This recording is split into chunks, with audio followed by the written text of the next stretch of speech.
What's going on, everyone? Welcome to episode 12. Is that right? Did I get it right finally? Is it 12 No, or you're 11? one. Oh, wait, no. Fuck. You're It's one ahead 11 because we recorded the trivia. The show we just, yeah, that's going in the bank for later. Whatever. This is 11. Or technically, This you're is- right, but you're not right. This is my fucking third show in less than a week's time. I just wrote 50 trivia questions. 3, 2, 1. What's going on, everyone? Welcome to episode 12 of Beacon Season 2. I am joined here by my lovely still got video it wrong. editor.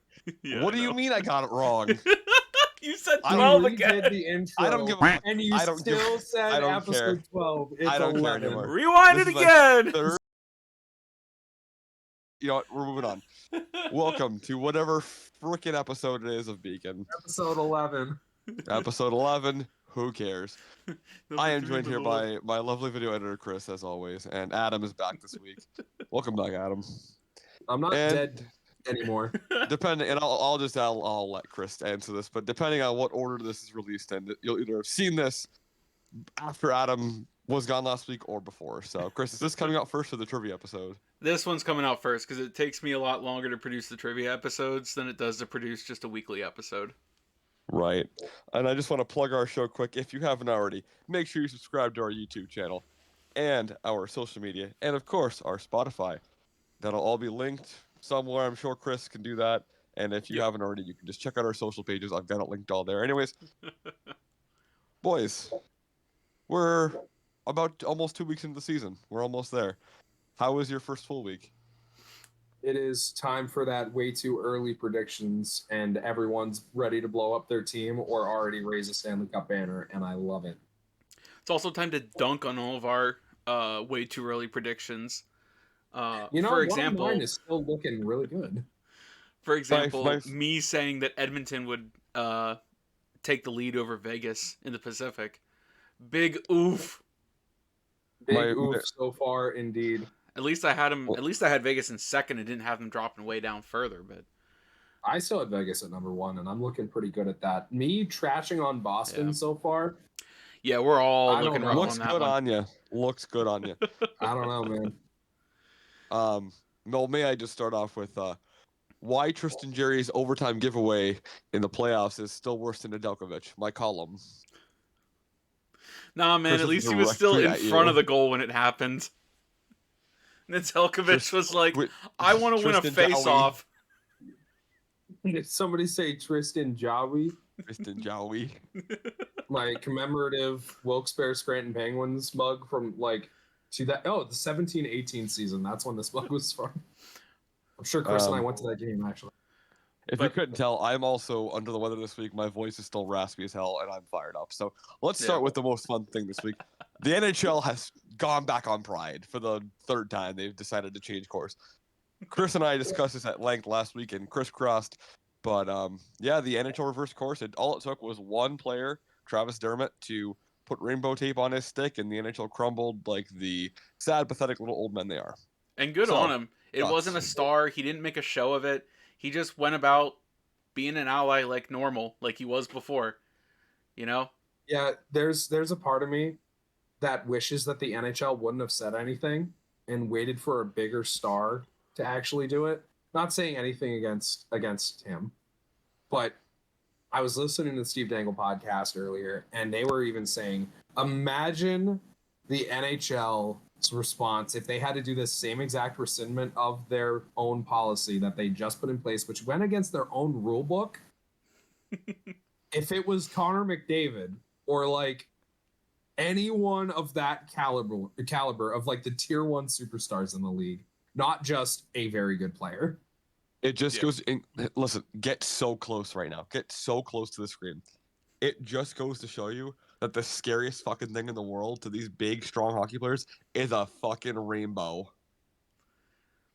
Just the idea of inclusivity is terrifying to them. I really love how the rule book strictly states players can use whatever tape they want to reinforce their sticks. Right. It's like letting kids sit around at a table and decide the rules for their new friend group and just being like, did you look at anything? Like when a kid says that they want to do something and everyone's like, no, that's a terrible idea. Their parents are like, that's stupid. Why would you do that? And the kid's like, but I wanna. And they finally let them do it and the kid does it and they're like, I don't like this anymore. No. And I really like the nuanced take that Kale McCarr had. And listen, I liked Kale McCarr before it, but I really liked what he had to say. He said that it kind of sucks that, and he said everybody has an opinion. They should be able to voice it properly, right? Which we've always said. But he made a great point. He's like, listen, it sucks that you have this super minority in the NHL who were opposed to it, and it got blown out of proportion. And then their super minority view ended up being the majority. It's just not fair to those. He said 99% of the guys in the league support it. Yeah. And I don't think it's that divisive. I mean, and it's just, I don't know. I also liked what Steve Dangle had to say about the thing where he could just tape a red piece of tape and a blue piece of tape and a pink piece of tape. I've got 7 different colors of the same brand tape. They're 7 different rolls. Yeah, one right after another. What if I accidentally made a rainbow? Oh man, oh no, I accidentally made a rainbow. Oh no, I accidentally made a trans one. Oh, I accidentally made a bi one. And that's what I was saying too. Like, surely there are other kinds of pride tape other than just the rainbow as well. It was like, and that's what I said last episode too. Is like, are they really going to try and ban those? But talking about no, because the NHL a little bit of what McCarr was talking about. Okay, we're not going to allow any rainbow tape because hockey should be focused on hockey. But why did you make that decision? Because a few players came out and were just like, it is, against my faith. That's not introducing religion into the game? Hello? I have two just lovely points. It's basically like if you have your 2 kids are fighting, and it's like when your parents say, go to bed without going to sleep. Like, you can't sleep tonight. And it's just like, it was this knee-jerk reaction where you're like, it doesn't even make sense. You're saying and doing something that doesn't make sense. And then they have to go back and be like, I just said something stupid. That's the NHL right now. And additionally, I saw somebody, of course, I never get in arguments on social media. I'm a little angel. I saw somebody who tweeted X, whatever the new social media site is called, at the NHL. It's like, well, can we start putting crosses on our tape now? And I replied, I'm like, yeah, actually, you can. You could put crosses wherever you want. Put on your helmet. Doesn't matter. You can do that. Yeah. There are religious ads on the boards. This was never about trying to cancel your religion or whatever problem you have with it. It was never about that. It was always about just making the NHL a more inclusive place and letting fans that are part of a quite often hated and shunned community know that this was a place where they could come and be themselves and be welcomed. That's all it ever was. I personally liked what, and I might have said this before, I don't care. I personally liked what Brian Burke had to say about it, which was, this is not, the NHL or a team saying that you have to sign on to become a member of the community to go out and marry someone, that is the same gender as you. That's not what it was about. It was just about saying you're welcome here. Why we had to overreact to this is just completely beyond me. But, anywho, I digress. I had another point. It'll come to me. Yeah. I'm just glad it's done. Because I want to watch some hockey games and not worry about somebody being butthurt about a rainbow tape job on their stick when they should be worried about the amount of pucks going in their net, James Reimer. But did you see Seattle just released like all the different designs for their specialty jerseys? No, I didn't actually. No, I did not. You guys will have to look it up because some of those look really good. They did. There was one for Indigenous peoples. There was one for Lunar New Year.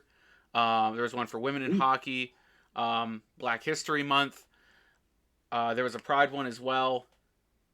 Green initiatives, and I'm missing one.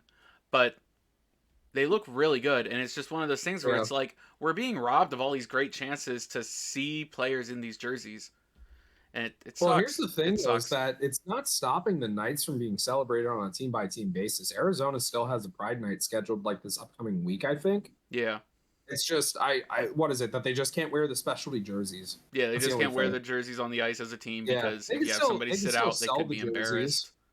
Yeah, they can still sell the jerseys, but it's obviously not going to be worn, which it sucks. Like I'll be honest, I'm not usually a fan of specialty jerseys.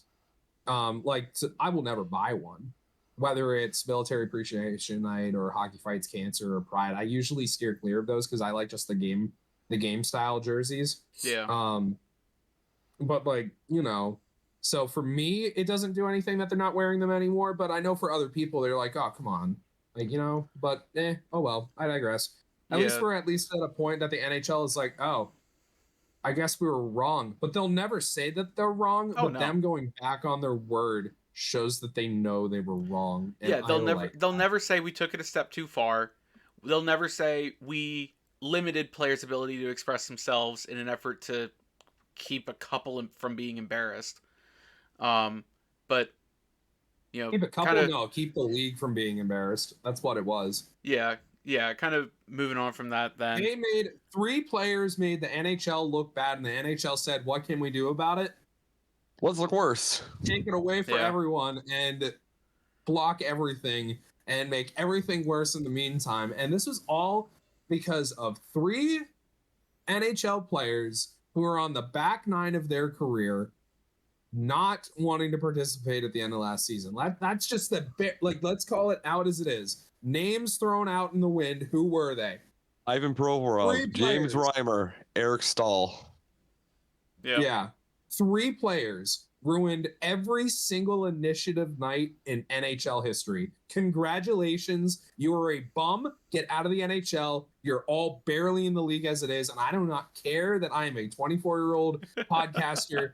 And it's not even, I don't even think I'm a podcaster. I love just talking about hockey. I just say this as an NHL fan. You 3 don't belong in the league anymore. No.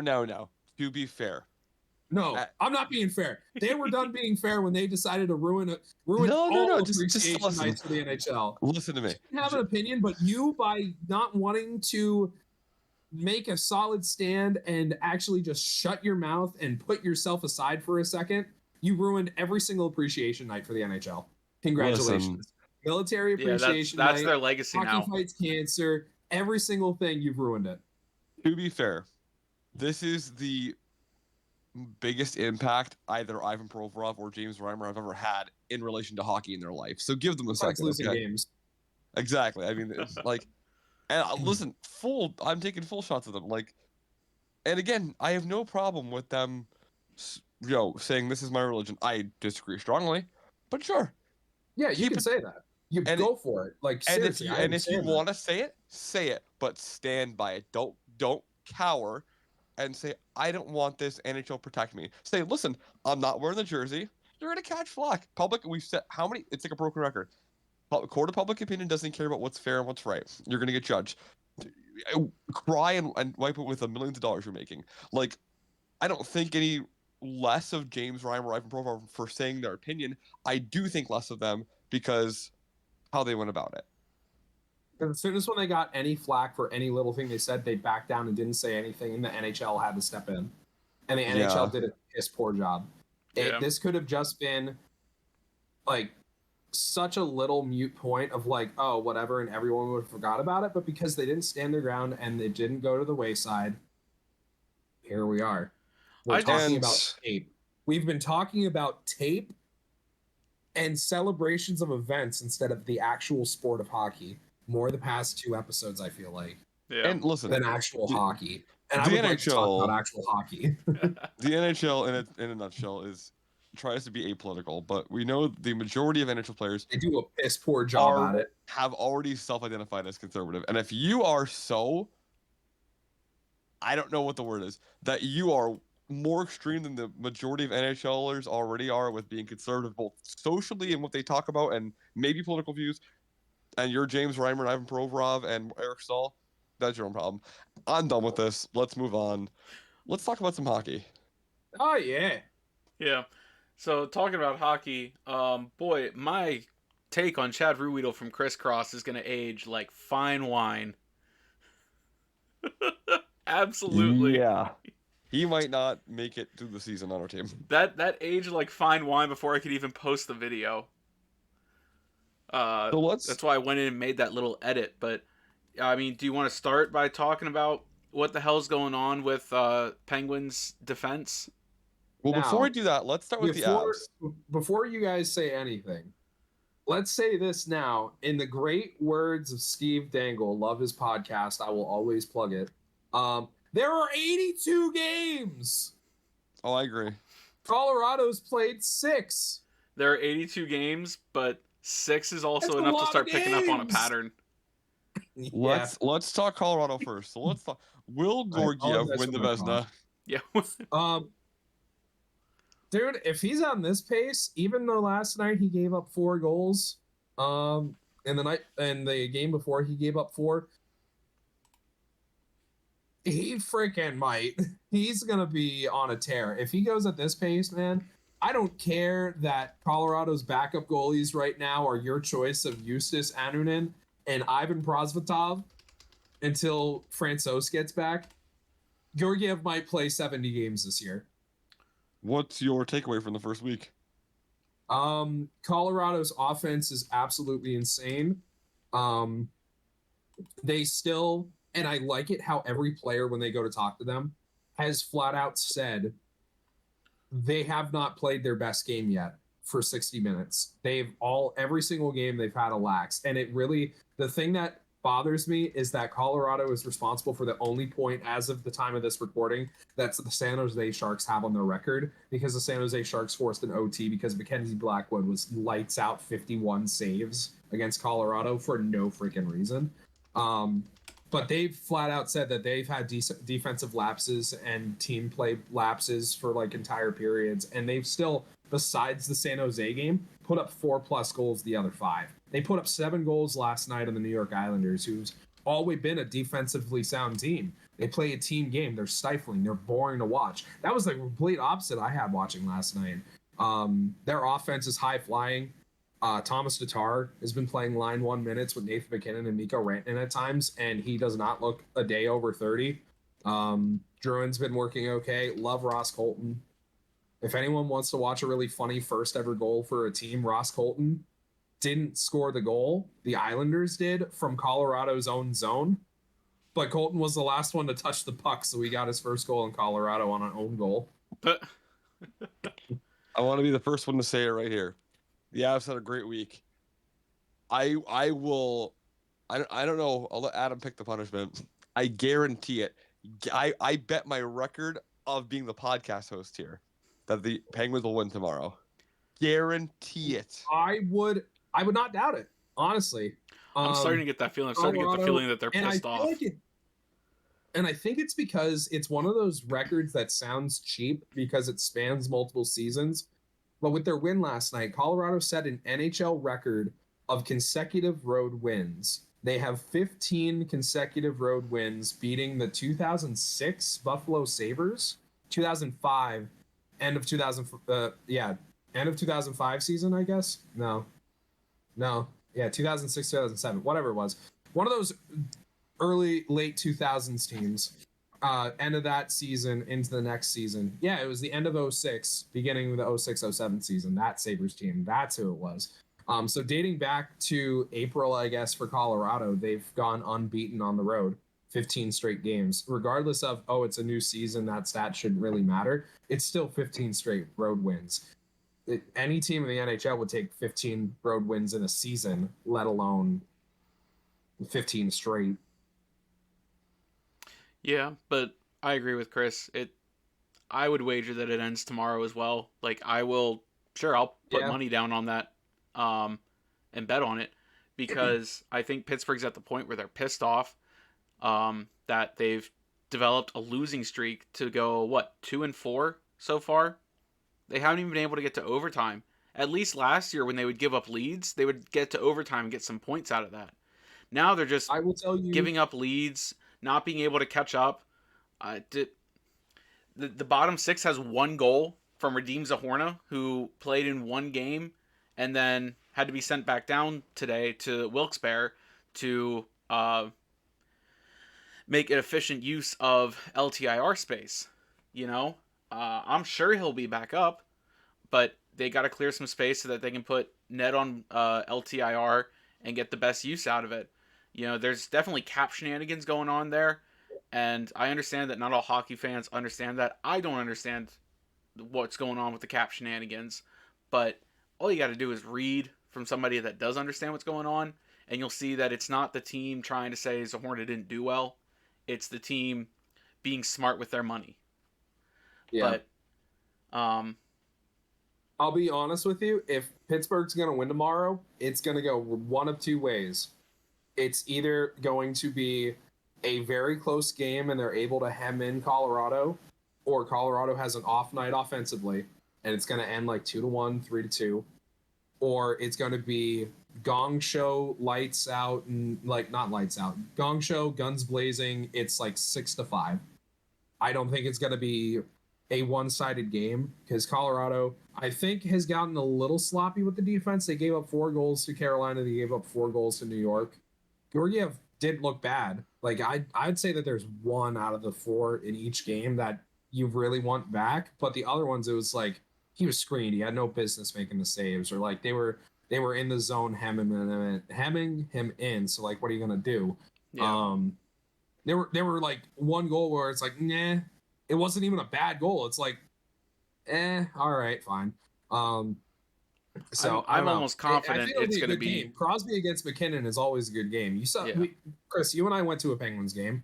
It was 6-4 Colorado in Pittsburgh. That was phenomenal. I feel like every Pittsburgh game is like that for when they play Colorado. Yeah, phenomenal to watch in person. Sucked if I'd have been back home on my couch because I'd have been just depressed. I But still love how in our section next to the boards, I was the only Avs fan. And I remember Yeah. when Alex Newhook threaded the needle through the entire Pittsburgh team and he scored, and I jumped up. I'm like, what? And everyone around me is just staring at me. I'm like, I don't care. That was amazing. I still have the recording from Jake Gensel's goal, and I can, if I listen to it, I can hear you next to me just go, "Oh, they're watching the puck," and then like 2 passes later, he shoots and scores. Yeah, It's because beautiful. Colorado's team that year, that was their cup winning team. When their defense was lacking, they would just look in the defensive zone and just stare at the puck and try for a block shot, and it wouldn't work. And every time I would say they're just looking at the puck, they give up a goal. Yeah. And I think, speaking of recordings of stuff, I still have the NHL TV recording of that Alex Newhook goal, of where So that in you the can see corner of the yourself screen, jump up. you could just see me jump up in the stands. I'm just like, I know it won't catch us when we go to Colorado, but it would be nice if I could have that moment. actually, it might, because we're in the corner. Yeah, but we're way up in the 200s, aren't we? Or did I get us a We're in the bottom. We're in the bottom bowl. I got us tickets, man. That's right. Yeah. The one I'm going to in the one I'm going to in Pittsburgh against Buffalo's in the 200s. All right. Yeah, we're in the 100s. So, to my knowledge, if you're looking at it from TV broadcast perspective, just to make it easier, our tickets for the Avalanche game against Pittsburgh in Denver are the right side of your screen, yeah. in the closer corner. It's basically like the tickets we had in Pittsburgh, but in the opposite corner. Okay. On the same side. Yeah. So like, instead of us being on bench side in the back corner, we're on the penalty box side in that same end of the ice. I think it's the home side. Yeah. Yeah. But no, I mean, We got a I'm good looking deal forward on to those that. tickets. I'm looking at ticket prices, and now tickets in that section are like $300. We got them for like $160. Yeah. We just need to get a deal on a flight now. Hey, Come on, yeah, American, please help us out. But no, so I did see today, looking at the line combinations they had for practice for Pittsburgh, that Carter is now moved to the right wing, Achari center, Nieto still in the left wing. But that was the main difference, and then of course the bottom D pairing was a rotation of Pojo, Ruedel, and Shea. But before we talk more about that, Chris, what did you think of of Ludwig's debut. I feel bad for the guy. I thought he actually looked pretty solid. He was laying hits. He wasn't afraid. He kind of reminded me of a controlled Mark Friedman. Long live the Friedman name. But yeah, it's really unfortunate. Anybody who didn't catch it, Ludwig obviously collided at center ice with Radek Faxa. Nothing Faxa could do. His helmet just ended up hitting Ludwig in the right spot, and Ludwig went out cold on the ice. Really unfortunate, but I think he'll be all right. But I'd like to see more of him. I'd like to see more of that like hound dog kind of guy in the back end. I think he'd be a nice like comparable, and maybe Marcus Pettersson wouldn't have to fight as much. Yeah, he Chris, should not be fighting. Let me ask you, because I'll tell you mine too. Who was your biggest player who impressed you the most, and player that disappointed you the most in the first week? Is this NHL or Pittsburgh? Pittsburgh. Yeah, all right. Pittsburgh. I haven't watched I'll too stay out of many this. outside Pittsburgh games. Marcus Pettersson has actually been up there. He probably is my favorite player of the past week, at least improvement wise as it goes. I've started to see him handle the puck with a bit more confidence, shoot it with more confidence, pass it. He's started to look better overall, and more of a top 4 defenseman than he has in the past. Second on that, and this is definitely some recency bias, was Lars Eller is starting to look a little better. He's at least starting to look more aggressive, a little more faster. And I mean, that's what we need him to do. We need him to try and get some offense back into his game. But I've been seeing stuff where, like, the fourth line was playing 10 minutes of a game. When it's like we can't be having that. We've got to have the third line out there more than the fourth line. The fourth line's got... How old is Jeff Carter? Late 30s, 38, 37. 39, 37. He's too old, man. I'm sorry. He's done. Put him up in a press box. Give him some fruit snacks and some Bud Light Platinums. I've been saying this on Twitter for a while. Put him up there. Market it as, watch a game with Jeff Carter, and you're in a box where it's free Bud Light Platinum and free Welch's fruit snacks and whatever like actual protein dish he wants up there. And you sell some tickets to executive level people, and boom, there's your experience. He's too much of an on ice liability to keep putting him out there. I get he's $3 million, 3.25, whatever he's at. I get he's a big cap hit, but how many times last night? I counted at least 2 last night where the broadcast team said, "Oh, Carter was unprepared for that pass or that play," and it led directly to a turnover. It's just it's not sustainable. I look at, I'll get to Carter. My players that impress me. It's easy to scare Carlson. What he does with the puck is insane. Like watching him keep pucks in, it's just it's so. But by the end of his career, no matter how long he's in Pittsburgh, I can't wait to say, yeah, Erik Karlsson was a Penguin, because it's just a work of art. Like it's phenomenal. He's been great. My player that impressed me though, because I expected that, was Brian Rust. I think Rust has been great. He's got 5 goals in 6 games, whatever it is, or 5 goals in 5 games. He's killing it, and like to see his resurgence. No, yeah, 5 goals in 6 games. Last year, I think they said it took him 15 games to get up to 5 goals. So, hopefully he's back and feeling it again, because that's what we missed last year, was Brian Rust not feeling it. But I'm sorry, I'll let you get back to some of your players. And the thing is, I think Jeff Carter can still be effective. I'm not as down on him as some people are. But it comes down to my disappointments, which is my biggest disappointment is Mike Sullivan. He's not adapting. He's not adjusting lines. And I wonder, genuinely, if his message is finally wearing thin. I think his seat's going to be a little bit hotter. I don't know. We'll see. I don't think he should be fired right now, but I keep seeing folks that are saying he should be fired or that he's on track to be fired. But, remember, FSG already gave him a 3-year extension that kicks in, I think, after this year. Yeah, they gave it to him with 2 years left. That was last year. So he has a 3-year extension that kicks in after this year. FSG kind of said very early on that they were buying what Mike Sullivan was selling. So I'm not optimistic that he's gone.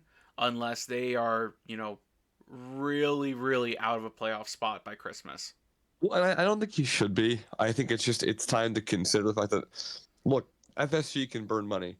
They've done it before with Alex Cora. I mean, it doesn't matter. You just have to consider that if the message is done, it's done. But I think he's still fine. It's way too early to react. I don't like the people who are saying fire him because it's we're 5 or 6 games in. Give it until Christmas. Right. But we're not even 10% of the way into the season. And again, he's got to have some time to fix his mistakes before you fire him. With Jeff Carter, he's got to get games off. He's not going to play every game. And yeah, he's not as effective as he used to be. If the coach used him right, he would be. So give it some time. The other guy I'm not impressed with at all, and at this point, looks like it might be a trade chip, is P.O. Joseph. He has looked lost. I didn't think he had a particularly strong defensive game yet this season. He had an okay first 2 games. Offensively, I read Josh Yohe's article in The Athletic. If you don't, please do. And he talked about how he just thinks he's not sure if he's an offensive defenseman or if he's supposed to be playing defense because he doesn't really have that. And he's not strong in either zones. I don't know. That's my 2. But yeah, good first week around the NHL. I would like to cap off. Do you have anything else to add, Chris, on the Penguins? Just that I was sad to see Malkin's goal streak end last night. But hopefully he can make up for it with 2 tomorrow night. Yeah, I agree. I do have 3 bold predictions I'd like to get to if you don't mind. Yep. So this is what I'm calling Chris's oddly specific yet bold predictions. Number 1, the Bruins' 6-0 start will be their last win streak of 4 games or more. I stand by that 100%. Number 2, Tristan Jarry will have 4 shutouts and 4 games with 4 goals against. And my last one, and this is just for fun, Nathan MacKinnon will score a goal with his particularly large posterior, and they will call it that Nate's freight is pretty great. These have been my bold predictions. I cannot wait until that last one actually happens, and we can make that the thumbnail. Watch it happen tomorrow. Cale Makar takes a shot from the point and it hits off McKinnon's ass. That would actually be. I'd be down for that. That'll be like the city of brotherly shove or whatever they're calling the football thing. Brotherly shove. Yeah. The brotherly shove. Yeah. Get cultured on some football, you Steelers bum.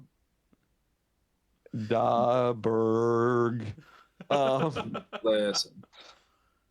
Yeah. So good first week around hockey, I would say. Yeah, some very nice storylines, like some great stuff around the league. Like, obviously, take everything we say with the season with a grain of salt. But, like, your stat leaders right now, looking pretty cool. Jack Hughes and Dylan Larkin leading the league. Sorry about that. You're good. Once you're able to breathe again, where's Alex DeBrincat stand league-wide with goals? League-wide with goals, Alex DeBrincat is still number 1 with 9 goals in 6 games. That's ridiculous. Yeah, you just look around the league and you look at the points leaders already, and some names on the list you're like, yeah, that makes sense. Jack Hughes, DeBrincat, I guess, because he really just needed out of Ottawa. Yeah, I had faith in him that he was going to be able to get back up there, just being on a top line, being able to help with a team that needed somebody like him. One of who I am surprised is so far in the top 10 in scoring. Who's that? Shane Gostisbehere. Shane Gostisbehere has 9 Give it time. Right now. I know, give it time. Like, these are way too early things. Like, Austin Matthews, I loved seeing the stat that after Austin Matthews' back-to-back games with hat tricks to start the season, he was on what was it? A 280 goal pace on the season. I loved the bit that was running of the Leafs can't win a game without Austin Matthews scoring a hat trick. I'm glad they finally got over that. Yeah. That was a good one. I do have a fun little activity if you guys would like to play along. Absolutely, yeah, sure. Absolutely. So I mentioned it to our podcast chat that we're going to do a team builder. So the way it works is I've randomized the NHL by 10. So I'm going to give you the 10 teams that randomized. I'm not going to tell you them. I'm going to tell you, you're going to give me a player from each team I bring up out of the 10. And that's going to be your team. And we're going to pit them against each other and let the fan vote work. And if the fans don't vote, we will. Who would like to go first in this gambit? Quick question. How many positions are we trying to fill, or can we just be like, I want all forwards, or all goalies? Are we just trying to do 3 forwards, 2 D, and a goalie? You could do no. It's out of 10, so you can do either 6, 3, and 1, or you can do 5, 4, and 1. Why wouldn't we just do 3, 2, and 1 to make it a Okay, starting fine. lineup? We'll do 3, 2, and 1. All right. I think that's easier. I don't know. I think that's just easier. Who wants to go? Adam, you're going first. I was So going I'm to gonna- volunteer anyway, so that works. I'm gonna run the randomizer and. Remember to your only te- run it with so- 6 teams. Now here's the fun part. I'm only gonna tell you with one team at a time, so you gotta give me your player. So All right, that's the- I know what you're doing. All right, You're that's doing fair. like That's the TikTok perfect Yeah, team thing. the All perfect right, team. I'm And going so to write down which players I pick, okay. so I know. Yeah. And for anybody unfamiliar, just to give you an idea, it's a trend. It's on every social media app. I watch a guy on baseball who does this. Steven's his name. He does it like a lot, and it's pretty funny. Basically, you get a X amount of teams in order, and you have to fill each spot. The only rule is you can't change them after you do it. So, like a lot of times in baseball, you go, "Oh, outfielder for the Angels. We'll go Mike Trout," and then you end up with like a pitcher from like the Diamondbacks. You're like, "Oh, I've got nobody left," and you're trying to build a. That's a bad example, of course, but you get the idea. So, Allen at least. All right, anyway, yeah, go for it. I've got it set up. 3 forwards, 2 D, and a G. all right, first team, the Islanders. Islanders, give me Sorokin. Sorokin. All right, the Minnesota Wild. If you're not taking Krill to throw Kaprizov, that's gross. The New Jersey Devils. New Jersey Devils. Oh my God, give me Jack Hughes. The Philadelphia Flyers. All right, thank goodness. There's a bottom feeder for you. That's where it was. That's where it was. I'll be honest with you. I couldn't name more than 3 players on the Flyers right now.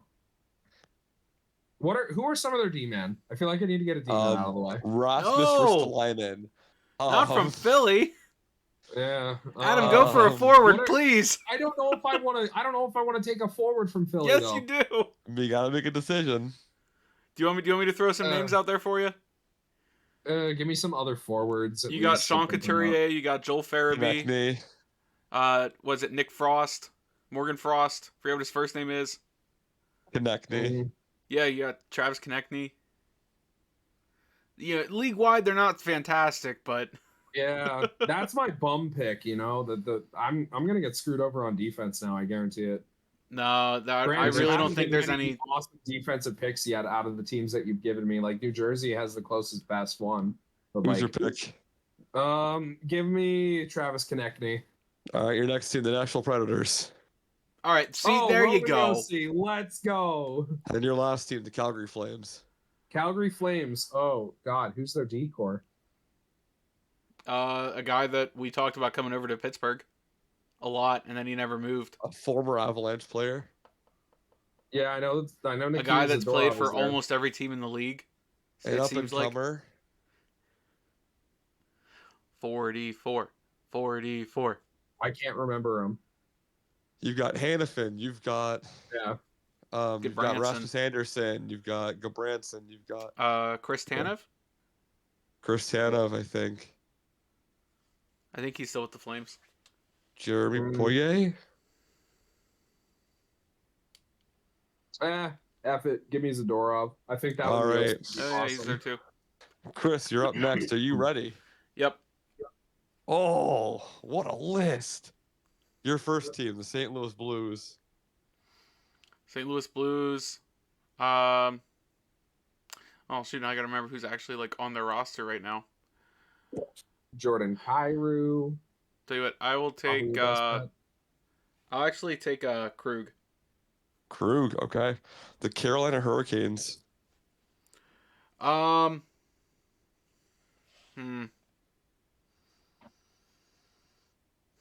Shit, what's his name? Get the decor out of the way and get Dougie Hamilton if you want. No, he's in New Jersey. No, I thought he was in Carolina now. Or is he still in New Jersey? Am I thinking of the wrong red and black team? He's in New Jersey. I just saw him tonight. Oh, never mind. I'll take Aho. Okay. The Coyotes.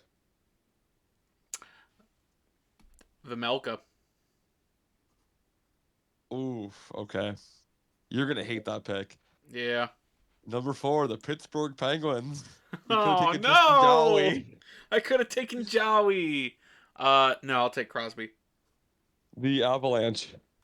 McKinnon. And the Devils. And that's where I'll take Dougie Hamilton. All Yeah, right. there he is. See, he Adam, ends up on your team anyway. I already got it pulled up. All right, who are my 6 teams? I did run it like 4 or 5 times without looking. Your number 1, Washington Capitals. Give me. Do you still want Ovi in these times? I want Ovi. Give me Ovi. Yeah. The Vancouver Canucks. Oh, Elias Pettersson. All right. The Montreal Canadiens. Don't want to burn my last forward here. Don't remember who they have on.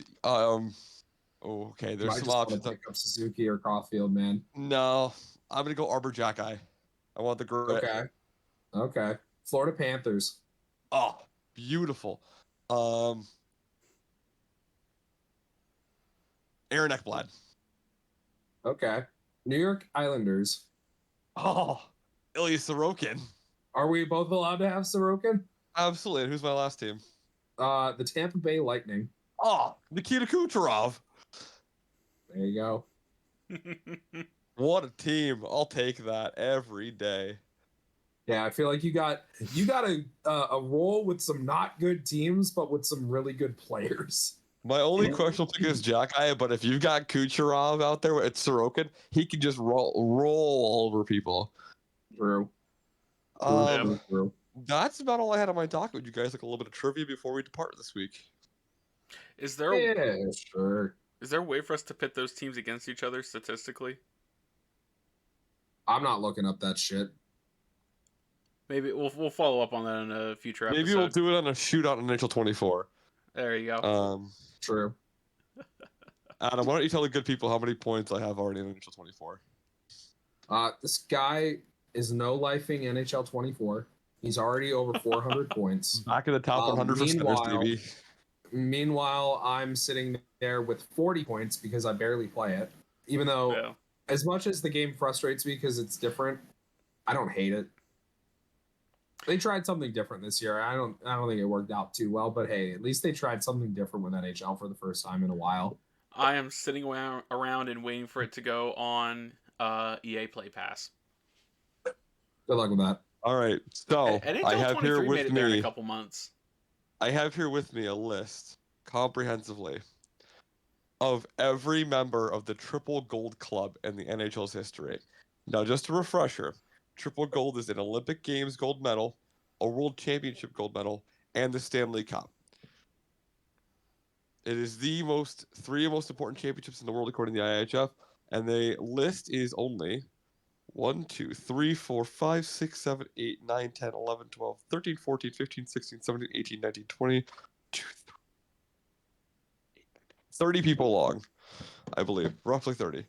Can you get 10 of them? I can't even get 10% of them. Adam's going to be pulling this one a lot. I mean, I'll start. Crosby. And by the way, you get 3 strikes. Is correct. Crosby is correct. I should have known that. Peter Forsberg and Joe Sakic, I think, are on this list. Both are correct.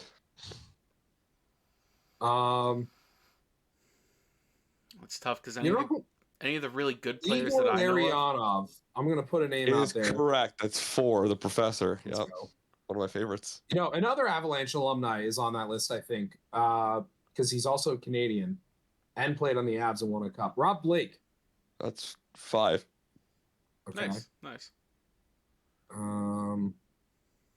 Nick Lidstrom, because he was on the team with Forsberg. Let me see here. I think I'm trying to connect. I'm trying to connect as many players who I know won a cup and won at least an Olympic gold. That's 6.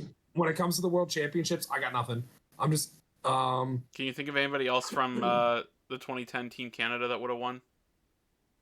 2010 Team Canada. Set. Because World Championship teams. Yeah, the 2010 Team Canada's got to have a lot. Was Taze on that team? Because I want to say Johnny Taze was on that. Taves it makes you 7. Yep. Okay. That means Eric Stahl has it too, because he was also 8. on that team. That's 8. I'm going back to the Red Wings really quick with Swedish players. Henrik Zetterberg 9. and Nick Nice. Kronwall. Hold on. Correct. That's 10. Can you All get right. 15? Can you get half? Can I get 15? Going back to the 2010 team, Patrice Bergeron. That's 11. Nice. Okay. We said Crosby already, right? Yeah, Yep. that's my one contribution. Wait, you want to know an oddball person that I think did it also on the 2010 team? Corey Perry. 12. You actually knew that without having to look it up, because I guessed. I'm looking at him right now. Oh, okay. There's no way.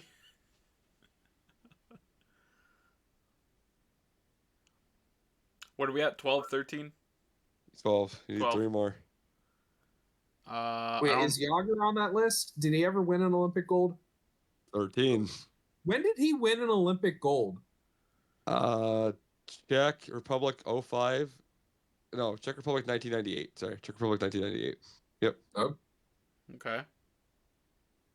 Wait a minute. Is that? No, he didn't win a world championship. Milan Hajduk had 2 of the 3. He's not going to be there because Milan Hajduk's also Czech. Brandon Shanahan. Brendan Shanahan is 14. You need 1 more. I wish I could help you more, but the only other names I can think of from that Canadian team are going to be Iginla. I can't remember his first name. I want to say one of the Naslins was, but I don't think it was Marcus. I'm going to give it to you. That's number 15. So you completed the list. So, of the 30, was it Marcus Naslund or was it one of the other ones? And you were right. It was Mats Naslund. I would never have got his first name if you gave me multiple choice. The only Naslund I remember is I knew it was the Marcus, 90s. My favorite. I love 90s. For some reason, the only name for Naslund I have in my head is Marcus. Pittsburgh Penguin, great. Not really, because he sucked here, but not Marcus Naslund. All right, so the list: Thomas Janssen, Matt Naslund, Hakan Lube, Valery Kamensky, Alexei Gusarov, Peter Forsberg, Vyacheslav Fedosov, Igor Larionov, Alex McGillney, Vladimir Malakiv, Rob Blake, Joe Sukic, Brendan Shanahan, Scott Niedermeyer.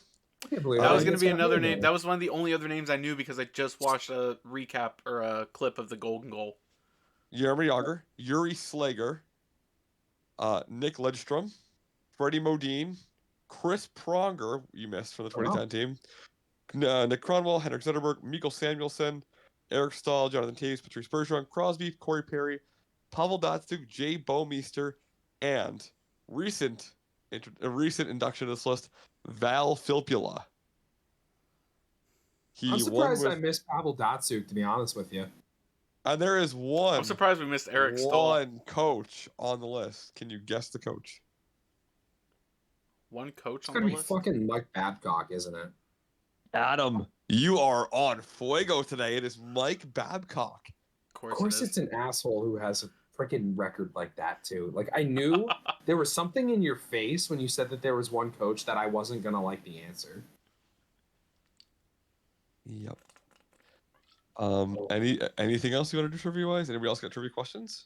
There was a really good trivia question I heard on the Steve Dangle podcast, and I completely forget what it was. But oh well. Anything else somebody got for me? Nope. I might. I just want to touch on, if you haven't seen it, do you guys appreciate the deserve to win meter? No, it's stupid. No. I saw it. It's dumb. What? No, I'm not asking about that one. Do you appreciate the idea of the deserve to win meter? What is that? No, because okay. If you don't know, the deserve to win meter is literally what it sounds like. If they take the statistics from a game, like last night, for example, the Penguins and the Stars. Yeah. The Penguins at one point had a 60% to 30%.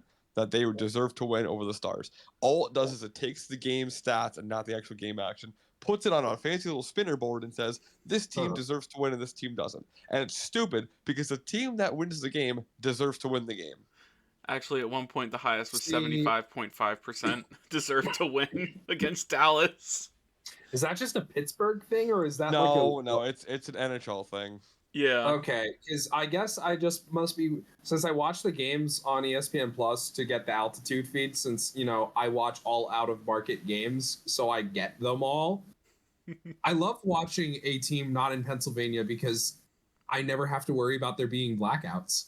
Yeah. Unless it's a nationally fed game, and then I have it on TV. I will say the most It's helpful great. thing, if you haven't already discovered this, the most helpful thing has been games on TNT are now on Max as well. Okay. Which See, for Max me, is a with ESPN lot Plus, cheaper than getting I a can TV just- plan to get TNT. Yeah. I guess growing up, my dad had this long-term plan growing up in PA his whole life to become an Avalanche fan because he knew one day there'd be a streaming service that would block out local televised program. So I just get to watch the Avalanche literally all 82 games if I want to, because they will never be blacked out. And when they are on the app blacked out, they're on TV anyway. Yeah. All It's right. great. Well, that is our show today, my friends. We'll be back. I won't even say next week. We'll be back in like 4 days to do our next show. Just an upcoming calendar. Pretends we get to post this right away. Just an upcoming calendar of what's going to happen here. We are going to have our regular scheduled programming coming up as always. Additionally, we will have one more trivia show coming up between now and the Thanksgiving break. And again, as I said last episode, we will have a holiday Christmas trivia, whatever you want to call it, extravaganza, right before the holiday break. But with that, we will bid you adieu until next week. Thank you for tuning in. And as they say in North Carolina, the barbecue's better. Go watch some hockey.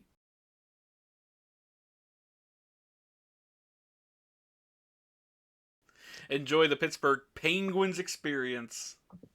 Penguins.